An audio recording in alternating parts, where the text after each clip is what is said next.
Assalamualaikum warahmatullahi wabarakatuh. Waalaikumsalam. Bismillahirrahmanirrahim. Alhamdulillahirabbil alamin. Wa afdhalus salati wa tammut taslim ala sayyidina wa maulana Muhammadin wa ala alihi wa sahbihi ajma'in. Allahumma akhrijna min dhulumatil wahyi wa akrimna bi nuril fahmi waftah alaina bi ma'rifatil ilmi wa sahhil akhlaqana bil ilmi waj'alna mimman yastami'una al-qawla wa yattabi'una ahsana amma ba'd. Melanjutkan yang kemarin ya. Wa innama yata'akkadu, yaitu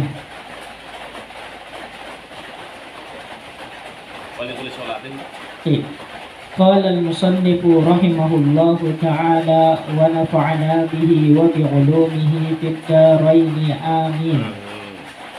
Wa likulli salatin fardiha wa nafliha wa in sallama min kulli rak'ataini aw istaka liwudu'iha wa in lam yafsil bainahuma fasilun haitsu lam yakhsha tanajjusa famihi.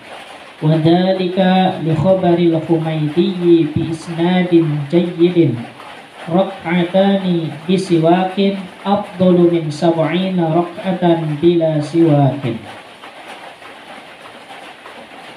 Walikulli sholatin ay fasiwakun ay sunnah siwakun. Walikulli sholatin dan siwak disunahkan setiap kali ingin melaksanakan sholat. Fardiha baik sholat fardu, wa nafliha maupun sholat sunnah. Wa in sallama min kulli rak'ataini, meskipun sholat sunnah tersebut salam setelah 2 rakaat.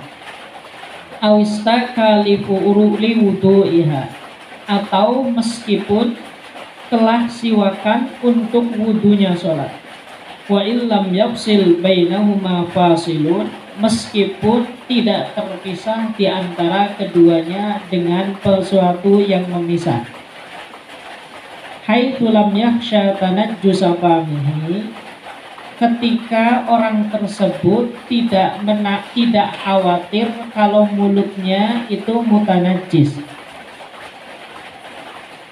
Wadhalika, semua itu li khabaril Humaydi, didasarkan atas hadis yang diriwayatkan dari Imam Humaydi bi isnadin jayyidin, dengan sanad yang baik.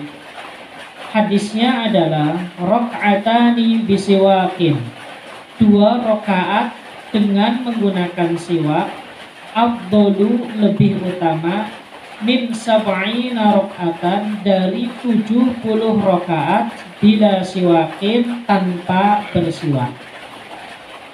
Maksudnya demikian, siwak itu disunahkan setiap kali ingin melaksanakan sholat, baik sholat fardu maupun sholat sunnah.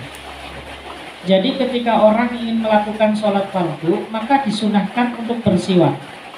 Jadi sebelum takbir Allahu Akbar itu siwakan terlebih dahulu, utama dengan menggunakan kayu arok. Kemudian cara memegang siwak itu semacam ini ya. Cara memegang siwak itu nih, semacam ini.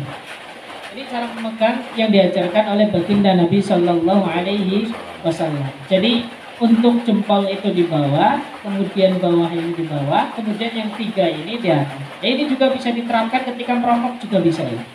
Nah ini cara memegang siwak. Kemudian sunnah lagi ya, untuk panjang siwak itu maksimal adalah 1 jengkal. Ini maksimal.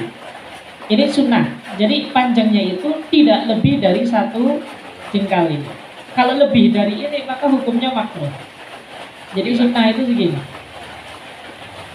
Nah, kemudian ini ya batas minimal siwak itu sunnah kurang dari 4 jari. Tidak boleh kurang dari 4 jari. Ini batas minimal. Jadi ini kalau di senti itu ya berapa ini? Nah, ini batas minimal siwak untuk mendapatkan kesunahan yang diajarkan oleh baginda Nabi Shallallahu Alaihi Wasallam. Jadi minimal kita itu membuat siwak itu segini, kemudian batas maksimalnya itu 1 jengkal. Jadi antara ini ya. Nah, kalau kita ukur itu segini, ini batas maksimal. Nah, ini adalah siwak yang diajarkan oleh baginda Nabi. Kemudian cara memegangnya semacam ini. Nah, jadi 3 jari di atas, kemudian kelingking sama jempol itu untuk mengapit siwak. Nah, ini adalah cara memegang siwak yang diajarkan oleh baginda Nabi Sallallahu Alaihi Wasallam. Baik itu sholat fardu maupun sholat sunnah dengan berbagai macam jenisnya. Nah, sebab sholat sunnah itu kan ada sholat sunnah yang tidak memiliki waktu, yaitu sholat sunnah mutlak. Ini kapan saja selain pada waktu-waktu yang diharamkan. Nah, ini namanya sholat sunnah mutlak. Kemudian ada sholat sunnah yang mu'akkad, yang memiliki waktu. Nah, sholat sunnah yang mu'akkad itu ya seperti sholat sunnah witir, sholat sunnah tahajud, sholat sunnah taraweh, kemudian sholat sunnah duha. Ini namanya yang mu'akkad. Atau sholat sunnah yang ghairu mu'akkad. Selain sholat sunnah mutlak itu ada sholat sunnah yang ghairu mu'akkad. Di antaranya adalah sholat lisyukril, sholat sunnah setelah berwudu. Ya sebagaimana sahabat Bilal itu kan melaksanakan 2 sholat, kemudian ditanya oleh baginda Nabi, apa yang kamu lakukan Bilal? Ini sholat sunnah ba'dal wudu ya Rasulullah. Lalu baginda Nabi mengatakan, asabta ya Bilal, kamu benar. Sholat sunnah tahiyatul masjid ini juga tidak memiliki waktu. Kenapa? Karena waktunya adalah setiap kali orang masuk masjid. Kemudian sholat sunnah hajat ini juga ghairu mu'akkad. Ini semuanya ya, baik melaksanakan sholat sunnah dengan berbagai macam jenisnya, ini tetap disunahkan untuk bersiwak. Wa insallama min kulli raka'ataini, meskipun salam pada tiap 2 rakaat.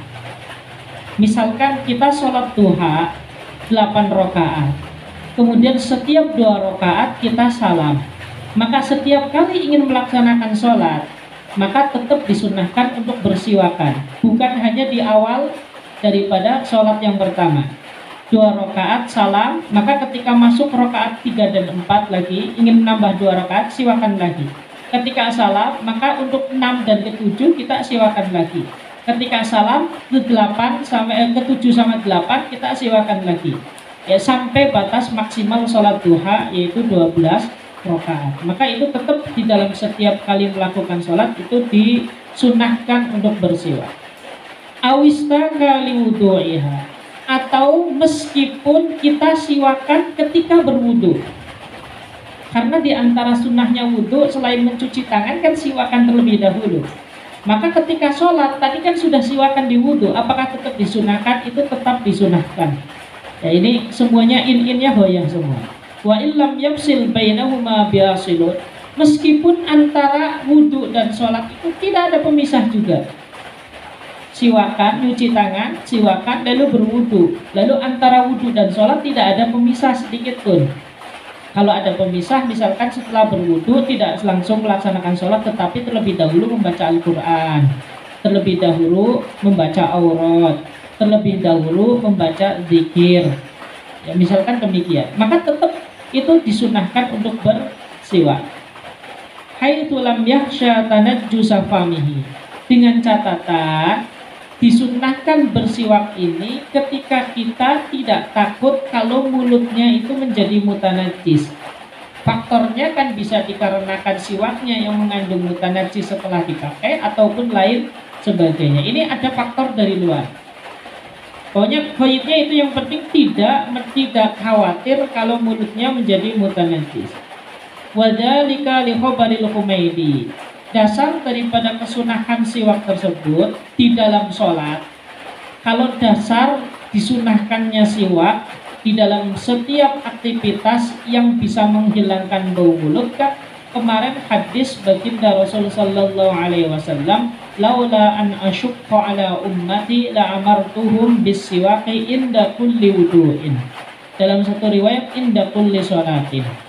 andai saja siwakan ini tidak memberatkan kepada umatku, maka akan aku perintahkan kepada mereka untuk selalu bersiwak setiap kali menjalankan wudhu. Ini kesunahan siwak dasarnya adalah hadis ini. Lalu kemudian kesunahan siwak setiap kali ingin melaksanakan sholat baik fardu ataupun sunnah, dasarnya adalah hadis rak'atani bisiwakin afdalu min sab'ina rak'atan bila siwakin. 2 rakaat tetapi dengan bersiwak itu jauh lebih utama dari 70 rakaat tanpa siwakan. Padahal sederhana ya. Sederhana kita hanya memakai siwak digosokkan. Kalau enggak bisa kita dengan sesuatu yang kasar selain jari kita, maka bisa kita menggunakan ujung baju. Yang penting baju kita yakini bersih dengan menggunakan ujung baju. Ini untuk mendapatkan kesunahan. Ya, bisa kita baju di sini. Kalau memang tidak sempat membawa siwak atau membawa kayu arok, maka ujung baju bisa. Atau serban yang kita yakini bersih dan kita tidak takut adanya virus yang menempel di dalam serban kita, maka boleh kita ya.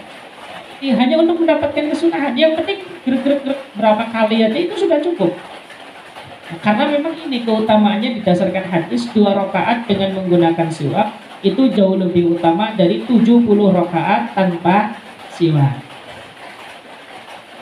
Walau tarakahu awwalaha tadarakahu athna'aha bifi'lin qalilin katta'ammumi wa yata'akkadu ayda litilawati qur'anin aw hadithin aw ilmin syar'iyyin aw taghayyuri famin rihan aw launan binahwi naumin aw aklin karihin aw sinnin binahwi sukuratin aw istiqadin min naumin wa iradatihi wa dukhuli masjidin wa manzilin wa fis sahari wa indal ihtidari kama dalla alaihi khabarus sahihaini.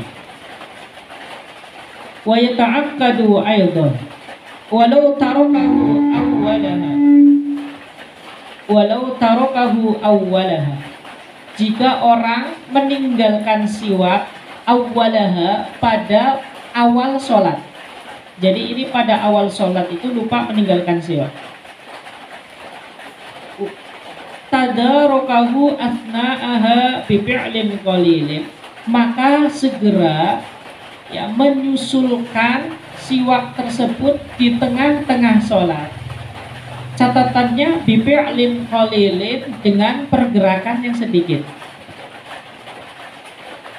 Katta'ammumi, sebagaimana kesunahan memakai imamah. Imamah itu ya, serban yang diikatkan di kepala, itu namanya imamah. Dan ini hukumnya sunnah. Selain kita sunnah memakai tutup kepala ketika sholat, maka lebih sunnah lagi memakai imamah. Maksudnya gini, saya jelaskan. Walau tarakahu awwalaha, jika kita meninggalkan siwak di awal sholat, misalkan belum siwakan tetapi kita langsung takbiratul ihram, maka ketika kita ingat di tengah prosesi sholat, maka disunnahkan kita bersiwak. Hanya saja ketika siwakan ini dilakukan di tengah prosesi sholat, maka siwakannya itu dengan menggunakan pergerakan yang sedikit. Artinya pergerakan yang sedikit itu ya gerakan-gerakan yang tidak melebihi 3 gerakan besar. Gerakan besar itu gerakan tangan, ini gerakan besar. Maka caranya gimana?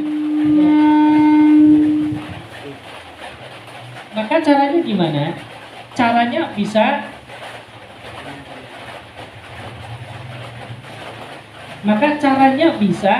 kita mengangkat tangan kita di dalam sholat, kita angkat ke atas sedikit, lalu kemudian kalau siwaknya ada di tangan kita, maka kita angkat sedikit, lalu kita siwakannya 1 jalur dulu, ya, dari kanan dulu, satu gerakan saja, tidak boleh 1, 2, 3. Ini meskipun untuk kemaslahatan sholat, kalau melebihi 3 gerakan besar, mutawaliyah dan terus menerus, maka sholat menjadi batal. Maka gerakannya itu harus pelan. 1, tengah, 2, 3, baru kemudian diturunkan lagi tangan kita, mengembalikan seperti semula. Ini maksud daripada gerakan yang sedikit. Karena gerakan yang sedikit di dalam sholat selagi tidak ada unsur kesengajaan untuk bergerak atau untuk bermain-main, maka tidak membatalkan sholat. Yang bisa membatalkan sholat itu adalah 3 gerakan besar yang dilakukan secara terus-menerus, baik itu disengaja maupun tidak. Kecuali kalau gerakan tersebut itu muncul dari orang yang memang secara khilqah itu memang demikian, bergerak badannya. Atau karena ada hal yang dari luar yang menjadikan tubuh orang yang sholat itu bergerak secara natural, maka ini tidak membatalkan sholat. Contoh, kita sholat kemudian kita gerak-gerak semacam ini, Allahu Akbar, tapi kita gerak-gerak semacam ini. Ini kalau memang ada unsur kesengajaan, maka itu secara otomatis membatalkan sholat. Karena gerakan kita ke kanan 1, 2, 3, 4 itu sudah membatalkan sholat. Atau kepala kita gerak-gerak 1, 2, 3, 4.